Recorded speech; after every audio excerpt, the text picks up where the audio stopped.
ఉన్న బంగారాన్ని విడిపించి ఆ రోజు ఆన్లైన్ రేటుకే మేము కొంటాం. Sharma gold company. నమస్కారం, వెల్కమ్ టు సుమన్ టీవీ. నేను గీతాంజలి. కార్తీక పౌర్ణమి నవంబర్ 15వ తారీఖున అయితే విధిగా అందరూ ఆచరించవలసింది ఏమిటి? ఆ రోజున చాలామంది దీపాలు వెలిగిస్తూ ఉంటారు. అంతేకాదు దానం కూడా చాలా ముఖ్యం. ఆ రోజున ఎంతో విశిష్టత ఉంది దానానికి అని చెప్తున్నారండి.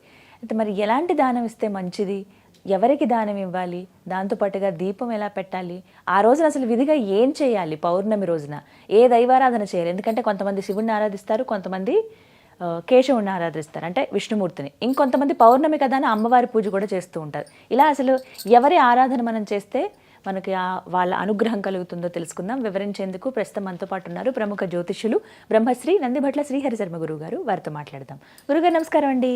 వాగర్థావివ సంపృక్తౌ వాగర్థ ప్రతిపత్తయే జగతః పితరౌ వందే పార్వతీ పరమేశ్వరౌ. సదాశివసమారంభాం శంకరాచార్య మధ్యమాం అస్మదాచార్య పర్యంతం వందే గురు పరంపరాం. ఆదిత్యాయ చ సోమాయ మంగళాయ బుధాయ చ గురుశుక్ర శనిభ్యశ్చ రాహవే కేతవే నమః. శృంగేరి జగద్గురు పీఠాధిపతులకి, కంచి పీఠాధిపతులకి నమస్కారములు తెలియజేసుకుంటూ కార్యక్రమాన్ని ప్రారంభిద్దాం. కార్తీక పౌర్ణమి అందరికి ఇష్టమైనటువంటి రోజు గురువుగారు. చిన్న పిల్లల దగ్గర నుంచి పెద్దవాళ్ళ వరకు నేను ఉపవాసం ఉన్నాను అని చెప్తారు చాలా చక్కగా. అది భలే ముచ్చటేస్తుంది. ఆ రోజు దీపాలు వెలిగించడం ఇక్కడి వరకు ఓకే, కానీ మీరు ఒక సందర్భంలో అన్నారు ఆ రోజు దానం ఇవ్వటం చాలా ముఖ్యము, మంచిది కూడా అని. అసలు ఆ రోజు విశిష్టత ఏంటో చెప్పండి. ఆ రోజు విధిగా మేము ఏం చేయాలో కూడా చెప్పండి గురువుగారు. కార్తీక పౌర్ణమి అంటే కృత్తికా నక్షత్రము ఉండేటువంటి రోజున ఇది కౌముది వారము, కౌముది మాసము అని కూడా అంటారు. అంటే సుబ్రహ్మణ్య స్వామిని ఆరాధన చేస్తారు ఎక్కువగా, జ్ఞానప్రదాయని. దీపం అంటేనే జ్ఞానప్రదాయని కదమ్మా. కాబట్టి ఈ కార్తీక మాసంలోనే దీపాలు. దీపం అంటే జ్ఞానాన్ని సూచించేది దీపం. మరి జ్ఞానకారకుడు మనకున్న దేవతలు ఎవరై అంటే సుబ్రహ్మణ్య స్వామి. కాబట్టి ఈ సుబ్రహ్మణ్య మాసం కూడా చెప్పబడి ఉంటుంది. కాబట్టి సుబ్రహ్మణ్య స్వామికి విశేషంగా పూజలు చేస్తారు. అసలు పౌర్ణమి అంటే మీరు అన్నట్టుగా అమ్మవారిని ఆరాధన చేస్తారు. ఎందుకు అనంటే ఈ కార్తీక పౌర్ణమికి ఎందుకు అంతటి విశిష్టత అనంటే, ఈ కార్తీక పౌర్ణమిలో మనము ఈ తెలుగు రాష్ట్రాలు కానీ, కన్నడ కొంత ప్రాంతాలు, మహారాష్ట్ర కొన్ని ప్రాంతాలలో చంద్రుడి యొక్క గమనాన్ని అనుసరించి తిథి ముహూర్తాలు అనేటువంటివి ఉంటాయి. అందుకనే స్వస్తి శ్రీ చాంద్రమాన అని అంటుంటారు. అంటే చంద్రుడు సంపూర్ణంగా మనకు 15 కళలు, అమ్మవారిలో ఒక కళ, మొత్తం కలిసి ఈ అమ్మవారి పూజ చేసేటప్పుడు షోడశ కళలు అనేటువంటివి ఏర్పడతాయి. తద్వారా మన కోరిక, మన మనస్సు బలంగా ఉండే రోజు పౌర్ణమి రోజున. కాబట్టి ఆ పౌర్ణమి రోజున విశేషంగా ఉపవాసాలు కానీ, హోమాది కార్యక్రమాలు కానీ, అమ్మవారి ఆరాధన చేస్తారు. మరీ ముఖ్యంగా ఈ కార్తీక పౌర్ణమి రోజున. కార్తీక పౌర్ణమి రోజున ప్రధానంగా మనకి ఏంటనంటే ఈ ఈశ్వరుడు త్రిపురాసురులని సంహరించినటువంటి సమయం ఈ కార్తీక పౌర్ణమి రోజున. అంటే ఈ త్రిపురాసురుని సంహరించే క్రమంలో భీకరమైన యుద్ధం జరిగి సమస్త సృష్టి కూడా నాశనమైంది. ఈ సమస్త సృష్టిని సంహారకుడు ఈశ్వరుడు కాబట్టి సృష్టి అంతా నాశనమైనటువంటి సందర్భంలో ఆ త్రిపురాసురుని సంహరించిన తర్వాత తిరిగి పునఃసృష్టి అనేటువంటిది త్రిపురాంతక క్షేత్రం నుంచే ప్రారంభించాడు. అక్కడి నుంచి అండి. త్రిపురాంతకం అంటే ఎక్కడండి? త్రిపురాంతకం అంటే మనకు మాచర్ల దగ్గర వస్తుంది, ఈ మార్కాపురం దగ్గర వస్తుంది. చాలా రాక్షసులు నిర్మించినటువంటి ఏకైక దేవాలయం ఇది. అందుకనే ప్రతి దేవాలయంకి వెళ్ళిన తర్వాత ప్రతి ఎంట్రన్స్ నైరుతి దిక్కు నుంచే రావాలి. అలా నైరుతిలోంచి వెళుకుంటూ అనేక ద్వారాలు దాటి గర్భగుడిలోకి ప్రవేశం చేసిన తర్వాత స్వామిని దర్శించుకోగానే మనకు అలౌకికమైనటువంటి ఆనందం కలుగుతుంది. పానపట్టము చాలా సుందరంగా ఉంటుంది. అక్కడ స్వామి వారి దగ్గర మనకు తీర్థము ప్రసాదంగా ఇస్తారు. ఆ తీర్థం ఎలా తీసుకుంటామంటే ఇలా జుర్రుకోవాల్సి వస్తుంది. మీరు ఎక్కడికైనా వెళితే ఇలా జుర్రుకుంటాం, శబ్దం చేస్తూ జుర్రుకుంటాం. ఆ తీర్థములో కొన్ని ప్రత్యేకమైనటువంటి ఆయుర్వేద మూలికలు పెడతారు అందులో. అంటే ఎందుకనంటే నైరుతి దిక్కుగా ప్రవేశం చేస్తాం కాబట్టి ఆ నైరుతి దిక్కుగా ప్రవేశం చేసిన తర్వాత ఆ స్వామిని దర్శించుకునే ప్రతి మానవుడిలో రాక్షస గుణాలు వస్తాయి. కాబట్టి ఆ రాక్షస గుణాలు మళ్ళీ తిరిగి రాకుండా ఉండడం కోసం అక్కడ ఆ తీర్థంలో ఆయుర్వేద మిళితమైన ఇప్పుడు అదే ఇస్తారమ్మా. మనకు తెలియకుండానే మనం నాకుతాం. అంటే ఆ తీర్థం ఇలా తీసుకుంటాం, కానీ అక్కడికి వెళ్ళిన తర్వాత మనకు తెలియకుండానే రాక్షస ప్రవృత్తి ఎట్లా నాకుతారు రాక్షసులు, మనకు తెలియకుండానే మనం నాకేస్తాం. అంటే ఆ రాక్షస ప్రవృత్తికి సూచన అది. అందుకనే ఇంతటి పరమ పవిత్రం అక్కడ బాలా త్రిపుర సుందరి అమ్మవారు సాక్షాత్తు వెలిసినటువంటి అమ్మవారు, త్రిపురాంతక అమ్మవారు. అందుకనే ఈ కార్తీక పౌర్ణమి రోజున మన పీఠం ఆధ్వర్యంలో జాతకరీత్యా ఉన్నటువంటి విద్య, వివాహ, ఉద్యోగ, దాంపత్య, సంతాన, అనారోగ్య సమస్యల నివారణకి, శనిదోష పరిహారానికి సర్వదోష నివారణ హోమాలు అనేటువంటి పర్ హెడ్ 1500 రూపాయలకి చేయించడం జరుగుతుంది. అవకాశం ఉన్న వాళ్ళు కార్యక్రమ తదనంతరం కాంటాక్ట్ చేసి పూర్తి వివరాలు తెలుసుకోవచ్చు. ఇక ఈ కార్తీక పౌర్ణమి రోజున ఈ సంబంధించినటువంటి విధి విధానం ఎలా ఆచరించాలి అనేటువంటి విషయానికి వస్తే, చక్కగా బ్రహ్మ ముహూర్తంలో నిద్ర లేచి, అనగా 3 గంటలకల్లా నిద్ర లేచి కాలకృత్యాదులు తీర్చుకొని మొట్టమొదటిగా ఆ ఈశ్వరుని చిత్రపటానికి కానీ లేదా శివలింగం ఉంటే శివలింగం అక్కడ అష్టదళ పద్మం అనేటువంటిది పెట్టి అక్కడ మధ్యలో పుష్పములు, పసుపు, కుంకుమ, గంధం పెట్టిన తర్వాత వాటి మీద తమలపాకులు 3 తమలపాకులు పెట్టి దాని మీద శివలింగం పెట్టాలి. పెట్టిన తర్వాత అప్పుడు ఆ శివునికి అభిషేకం చేసుకోవాలి, శివాయ నమః అనుకుంటూ. అభిషేకం చేసిన తర్వాత దీపారాధనలో ఆవు నేతితో దీపారాధన చేయాలి. తదనంతరం ఈశ్వరునికి అర్చన చేయాలి. ఈ అర్చన అనేటువంటిది విధి విధానాలుగా చక్కగా చేసుకోవచ్చు. అనేక పుష్పాలతో చేసుకోవచ్చు, అభిషేకం అనేక పళ్ళ రసాలతో చేసుకోవచ్చు. మనము బంగారము గనక హిరణ్యోదకం ఇంకా బంగారు దాన్ని వేసి కూడా చేసుకోవచ్చు. కానీ ఈ బంగారాన్ని మనం వాడుతున్నప్పుడు నగ కానీ ఉంగరం కానీ పెట్టేటప్పుడు దాన్ని చక్కగా శుభ్రంగా కడిగి ఆవు పాలతో శుద్ధి చేస్తే ఆ సమయానికి అభిషేకం చేసుకోవడానికి బంగారం ఉపయోగం అవుతుంది. ఆ శుద్ధి చేసినటువంటి ఉంగరాన్ని నీటిలో వేస్తే అది బంగారు నీరు అవుతుంది. ఆ నీటితో శివునికి అభిషేకం చేయొచ్చు, పళ్ళ రసాలతో అభిషేకం చేయొచ్చు. ఇక ముఖ్యంగా చెప్పాలి అని అంటే గరికలు వేసి గరికోదకము ఇలా ఈ విధంగా చేసుకోవచ్చు. ముఖ్యంగా ఎవరైతే వివాహం కాకుండా అమ్మాయిలు అబ్బాయిలు ఇబ్బంది పడుతున్నారో అప్పుడు ఈ మనకు నవబోధ్ అని కొన్ని ప్రాంతాల్లో మిశ్రి అని, అలాగే పటిక బెల్లం అని అంటుంటారు. అనగా చక్కెర రాకముందున్న పరిస్థితి, దాన్ని బాగా నలగొట్టి పిండి చేసి ఆ కొద్ది పిండిని నీటిలో వేసి ఆ నీటితో ఈశ్వరునికి అభిషేకం చేసి గన్నేరు పుష్పాలతో కనుక అర్చన చేస్తే అతి శీఘ్రంగా వివాహం జరుగుతుంది. వాళ్ళకి వివాహ సమస్యలు, దాంపత్య సమస్యలు తొలగిపోతాయి. చక్కటి సంతానం కావాలి అనుకునే వాళ్ళు ఈ యొక్క గరిక పోచల్ని నీటిలో వేసి ఆ నీటితో శివునికి అభిషేకం చేసి 8 రకాల పుష్పాలతో ఈశ్వరునికి అర్చన చేయాలి. ఇక అనారోగ్య సమస్యలతో బాధపడేటువంటి వాళ్ళు పంచామృతాలతో అభిషేకం జరిపించి అప్పుడు నైవేద్యముగా గుమ్మడి కాయని బలి గనక ఇస్తే, ఏ వ్యక్తి పేరు మీద అభిషేకం చేస్తామో ఆ కార్తీక పౌర్ణమి రోజున కానీ అతనికి అనారోగ్య సమస్యలు తొలగిపోతాయి. చాలా విశేషం. ఉద్యోగం రాక, పదవి రాక, ఉద్యోగంలో సమస్యలు ఎదుర్కొనేటువంటి వాళ్ళు చెరుకు రసం ఉంటుంది కదమ్మా, ఆ చెరుకు రసాన్ని ఈశ్వరునికి ముందు రోజు తెచ్చి పెట్టుకోవచ్చు ఫ్రిడ్జ్ లో.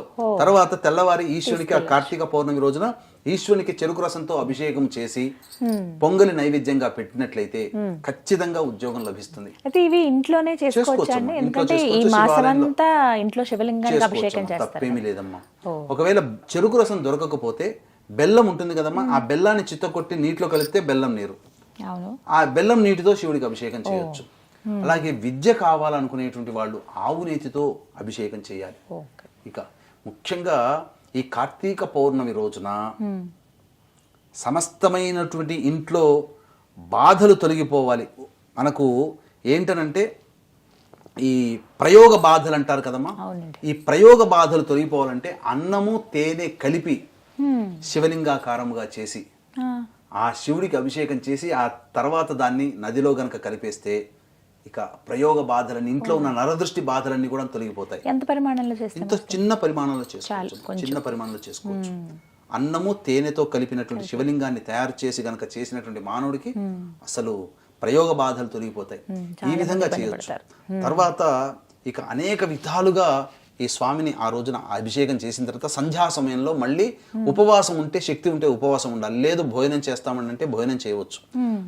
సరిగ్గా మళ్ళీ 5 గంటలకల్లా మళ్ళీ ఉపవాసానికి స్నానం చేయడానికి మధ్య, అనగా భోజనానికి స్నానానికి మధ్య 3 గంటల వ్యవధి ఉండాలి. 5 గంటలకల్లా అనగా 1 గంటకల్లా భోజనం చేసే అలవాటుని చేసేయండి. 5 గంటలకల్లా మళ్ళీ కాలకృత్యాదులు తీర్చుకొని మళ్ళీ 6 గంటల 4 నిమిషాలకి సూర్యాస్తమయం అవుతుంది. 2 ముహూర్త కాలం అంటే 48 నిమిషాలు.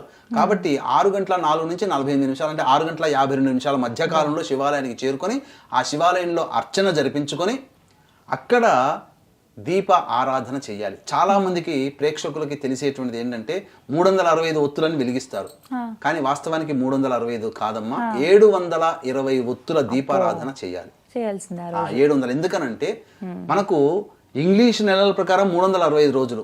కానీ మన మాసాలు గనుక లెక్క వేసుకుంటే ప్రతి మాసానికి 30 రోజులు, 12 మాసాలు 360. అయితే 360 ఒత్తుల్ని పెడితే ఒక దీపముతో ఒత్తితో దీపారాధన చేసిన పాపము దక్కుతుంది మనకు. ఒక ఒత్తితో ఎప్పుడు దేవ పూజలు చేయకూడదు, కనీసం 2 ఒత్తులన్నా పెట్టాలి.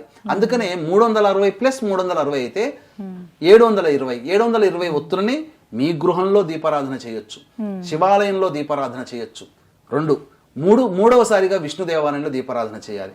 ఇక్కడ చాలా మందికి వచ్చేటువంటి సందేహం ఏంటంటే కుటుంబ సభ్యులకి అందరికీ కలిపి ఒకటి చేస్తే సరిపోతుందనంటే ఎవరికి వ్యక్తిగతంగా వాళ్ళమ్మ. కాబట్టి కుటుంబ సభ్యులను 3 ఉన్నారనుకోండి, 3 పేరు మీద 720 తలా 720 ఒత్తుల్ని దీపారాధన చేయొచ్చు. ఈ విధంగా చేసినట్లయితే తప్పకుండా ఆ దీపారాధన ఫలితం దక్కుతుంది. ఖచ్చితంగా దీపారాధన చేయాలి. ఇక తరువాత ఈ వీక్షించేటువంటి ప్రేక్షకుల్లో అందరూ కూడా దీపారాధన చేస్తారు కదా దేవాలయంలో. ఆ దీపారాధన చేసేటప్పుడు ఒక శ్లోకం ఉంటుంది. ఆ శ్లోకాన్ని చదువుతూ దీపారాధన చేస్తే అనంతమైనటువంటి పుణ్య ఫలితం. కాబట్టి ఆ శ్లోకం ఏంటంటే కీటాః పతంగాః మశకాశ్చ వృక్షాః జలే స్థలే ఏ విచరంతి జీవాః దృష్ట్వా ప్రదీపన్ నచ జన్మ భాగినః భవంతు నిత్యం స్వపచాహి విప్రాహ. ఈ యొక్క శ్లోకాన్ని మంత్రాన్ని చదువుకోవాలి. దీని అర్థం ఏంటంటే ఈ దీపాన్ని వెలిగించే సందర్భంలో క్రిమికీటకాదులు చూస్తాయి, జలచరంలో ఉన్నటువంటి ప్రాణులు చూస్తారు, జీవించి ఉన్నటువంటి జంతువులు, మానవులు అందరూ, సకల జీవకోటిలో ఉన్నటువంటి ప్రాణం ఉన్న సకల వృక్షములతో సహా, వృక్షములు కూడా ప్రాణమే కదమ్మా, ఇవి కూడా చూస్తాయి. ఆ దీపము వెలిగించే సందర్భంలో చూసినటువంటి విధానం వల్ల వాళ్ళకందరికీ కూడా మోక్షము లభించుగాక అని చెప్పే ఉత్తరార్థం. ఇంకొకటి ఏంటంటే ఆ దీపం యొక్క కాంతిలో తెలియకుండానే కొన్ని క్రిమికీటకాదులు పడి చనిపోతాయి. ఆ చనిపోయిన ఉత్తర క్షణమునే వాడికి ఆ కార్తీక పౌర్ణమి రోజున మోక్షం లభిస్తుందని సాక్షాత్తు ఈశ్వరుడు వరం ఇచ్చాడు. కాబట్టి అంతటి ప్రశస్తమైనది దీపారాధన కార్తీక పౌర్ణమి రోజున. కాబట్టి 720 360 కాదండి, 720 ఒత్తులు మీ పేరు మీద, మీ వారి పేరు మీద, మీ పిల్లల పేరు మీద ఒక్కొక్కరికి ఒక్కొక్క విధంగా 720 ఒత్తుల్ని దీపారాధన చేస్తే శ్రేష్టము. లేదు అంత శక్తి లేదండి, ఎవరిని బలవంతం చేయడం అమ్మ మన ధర్మంలో, అందరి పేరు మీద నేను దీపారాధన చేస్తున్నా, ఆ ఫలితం మా కుటుంబ సభ్యులు అందరికీ రావాలని చెప్పి ఆ మహిళ అయినా పురుషుడైనా మొక్కుకొని దేవాలయంలో దీపారాధన చేయవచ్చు. ఈ విధంగా దీపారాధన చేసిన తర్వాత 7 గంటల తర్వాత అక్కడ శివాలయంలో జ్వాలాతోరణం అని ఉంటుంది. ఆ జ్వాలాతోరణం గుండా ముమ్మార్లు వెళ్ళినట్లయితే వాళ్ళకి వచ్చే సంవత్సరం వరకు అపమృత్యు భయ దోషాలు ఉండవు, కార్తీక మాసం వరకు. కాబట్టి ముమ్మార్లు సాక్షాత్తు పార్వతీ అమ్మవారే పరమేశ్వరుని యొక్క మృత్యుంజయత్వం కోసం ఆ విధంగా అమ్మవారు చేసింది. మనం ఆ విధంగా అప్పటి నుంచి ఆచారంలోకి వచ్చింది. ఆ విధంగా మనం కూడా చేసి ఆ విధంగా చేయవచ్చు. వీలుంటే జాగారం చేసి శివనామస్మరణ చేసుకుంటూ కార్తీక పౌర్ణమి. ఇక కార్తీక పౌర్ణమిలో ఒక వెండి పళ్ళెములో కానీ, అంటే రాత్రి 10 గంటల 8 నిమిషాల తర్వాత కృత్తికా నక్షత్రం వచ్చేస్తుంది. ఆ రోజున 15వ తారీఖు రోజున, ఆ రోజున వెండి పళ్ళెము కానీ తీసుకోండి, లేదా వెండి గ్లాస్ అయినా తీసుకోండి. ఇవి లేకపోతే మామూలు గ్లాస్ అయినా పర్వాలేదు, ఏది కంచు అయినా పర్వాలేదు. తీసుకొని గోరువెచ్చటి పాలన్నీ ఆ పళ్ళెంలో కానీ గ్లాసులో కానీ వేసి 11 గంటల 42 నిమిషాల నుంచి 12 గంటల 30 నిమిషాల మధ్యకాలంలో ఆ యొక్క గ్లాసులో కానీ వెండి పళ్ళెంలో కానీ ఉన్నటువంటి ఆ చంద్రబింబాన్ని చూస్తూ ఓం సోమాయ నమః, ఓం సోమాయ నమః, ఓం సోమాయ నమః అనుకుంటూ ఆ యొక్క నామాన్ని జపం చేసుకుంటూ ఆ చంద్రబింబాన్ని ఆ పళ్ళెంలో గ్లాసులో కనుక చూస్తున్నట్లయితే ఆ కిరణములు, అమృత కిరణములు కార్తీక పౌర్ణమి రోజున భూమిలోకి తాకుతాయి. ఆ అమృత కిరణాలని ఈ వెండి ఆకర్షిస్తుంది. ఆవు పాలు స్వచ్ఛమైనవి అవి ఆకర్షిస్తాయి. ఆకర్షించినప్పుడు ఆ 12:30 తర్వాత ఆ పాలని ఎవరైతే తీసుకుంటారో అమృతంతో సమానం. శరీరంలో ఉన్నటువంటి మానసిక రోగాలు తొలగిపోతాయి. మనకు తెలియకుండా అంతర్గతంగా అవయవాల్లో ఏవైనా ఇబ్బందులున్నా, లోపాలున్నా అవి కూడా సమసిపోతాయి శివానుగ్రహం వల్ల. ఆ విధంగా చేయండి. ఈ విధంగా చేసి 12:30 వరకు తర్వాత నిద్రకు ఉపక్రమిస్తే కనీసం మధ్యరాత్రి వరకు జాగారం చేసినటువంటి పుణ్య ఫలితము మన ఖాతాలో పడుతుంది. ఉపవాసం ఉంటారండి చాలా మంది, తీసుకోవచ్చు. ఈ విధంగా పాలు పండ్లు ఆ రోజంతా తీసుకోవచ్చు. ఈ విధంగా ఆచరించండి. అలాగే త్రిపురాంతక క్షేత్రంలో త్రిపురాంతకేశ్వరుడు కార్తీక పౌర్ణమి రోజునే త్రిపురాసును సంహరించారు. ఆ రోజున మా పీఠం ఆధ్వర్యంలో సర్వదోష నివారణ హోమాలు జరుగుతున్నాయి. అవకాశం ఉన్న వాళ్ళు ఈ యొక్క కార్యక్రమంలో మీ గోత్రనామాదులు నమోదు చేసుకోవచ్చు. చాలా చక్కగా వివరించారు గురువుగారు. కార్తీక పౌర్ణమికి అసలు ఎలా విధిగా చేయవలసింది ఏమిటి, దీపాలు ఎలా వెలిగించాలి, ఆ రోజు యొక్క విశిష్టత చాలా చక్కగా వివరించారండి. ధన్యవాదాలు. సర్వం శ్రీ ఉమామహేశ్వర పరబ్రహ్మార్పణమస్తు.